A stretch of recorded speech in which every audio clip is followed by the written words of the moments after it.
Sampai muncul pertanyaan masyarakat kayak, jangan-jangan polisi sering nih kayak gini nih, biar cepat kasus selesai ya udah tangkap aja orang-orang.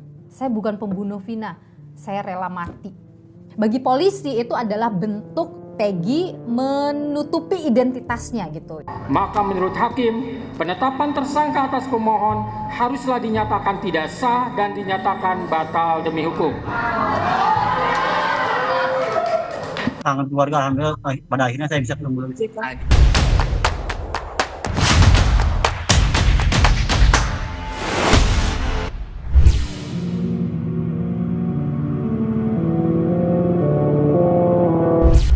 Wow, tepuk tangan dulu, tepuk tangan semua dong yang ada di sini. Ini tepuk tangan untuk Hakim Eman Sulaiman, Hakim Pengadilan Negeri Bandung yang jadi hakim tunggal untuk memutus pra peradilan Peggy Setiawan.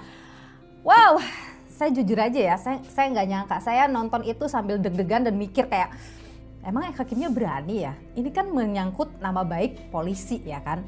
Kalau misalnya hakimnya menyatakan polisi cacat, wah malu banget sih polisi gitu. Dan ternyata itu yang terjadi.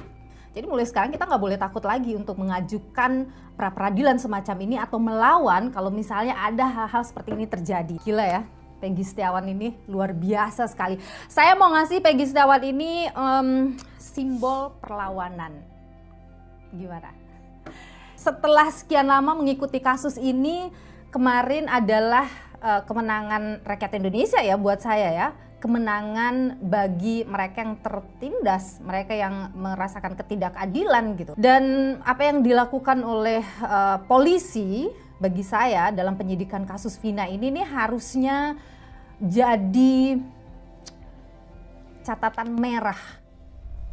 Kalau saya bilang tuh Kapolri tuh harusnya kayak manggil gitu semuanya.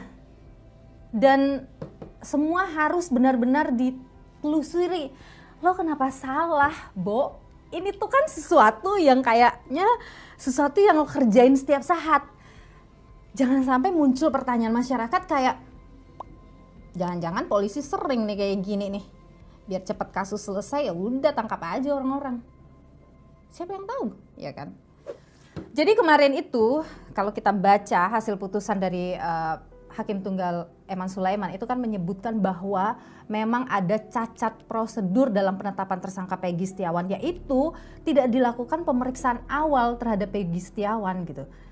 Jadi secara formil itu udah salah yang dilakukan oleh polisi, dan jelas-jelas itu dibacakan juga ya sama Hakim Eman Sulaiman bahwa pada saat ada DPO Peggy Setiawan itu kan dituliskan ciri-cirinya kulitnya berkulit hitam ya kalau nggak salah, terus kemudian rambutnya keriting. Ya jelas-jelas yang datang kagak kayak gitu bos. Terus kenapa bisa polisi menyatakan dia sebagai tersangka gitu? Ya wajar lah kemudian semuanya jadi rada tidak percaya gitu kepada polisi. Jadi ini harus jadi reformasi besar-besaran sih bagi polisi gitu.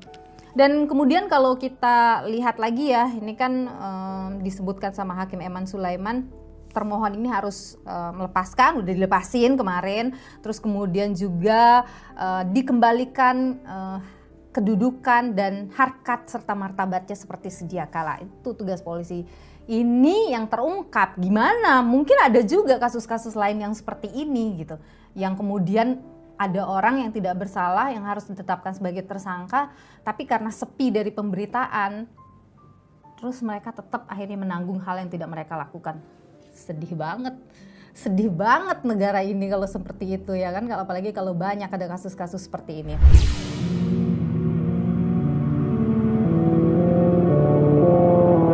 Nah, kenapa sih kasus ini kemudian bisa jadi rame banget, udah 8 tahun terus kemudian balik lagi polisi ngejar pelakunya sampai akhirnya nangkep Peggy? Ini berawal dari film. Jadi film Vina Sebelum 7 Hari.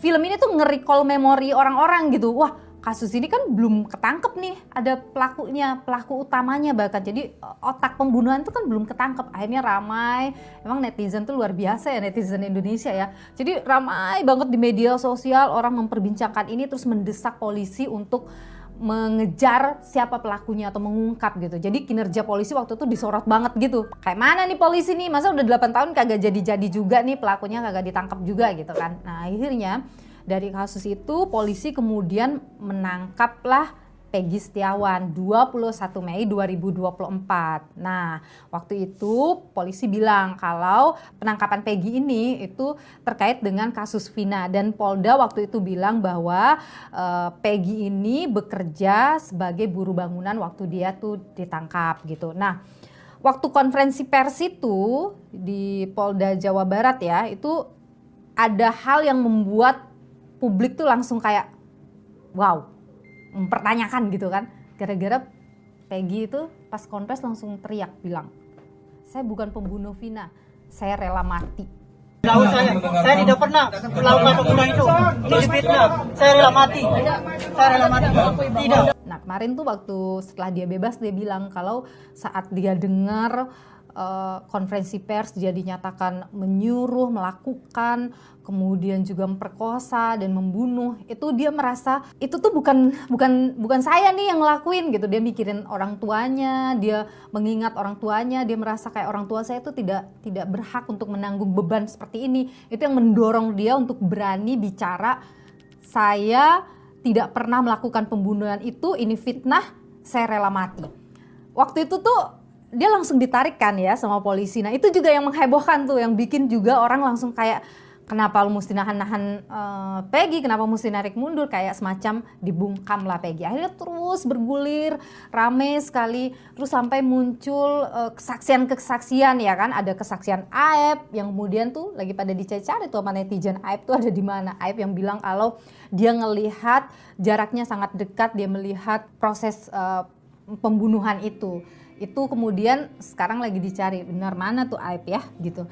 Nah terus kemudian polisi juga bilang kalau Peggy selama ini tuh menyamar dengan nama Robi. Mana Robi itu adalah nama adiknya. Saya waktu sebelumnya itu nanya juga soal itu ke bapaknya Peggy, ayahnya Peggy, dan dia bilang bahwa kenapa Peggy bernama sering dipanggil Robi, karena di kosan itu si tuan rumah ini itu lebih kenal Robi daripada Peggy. Nah, waktu Robi nggak ngekos lagi di sana, si bapak kos ini itu nyariin Robi.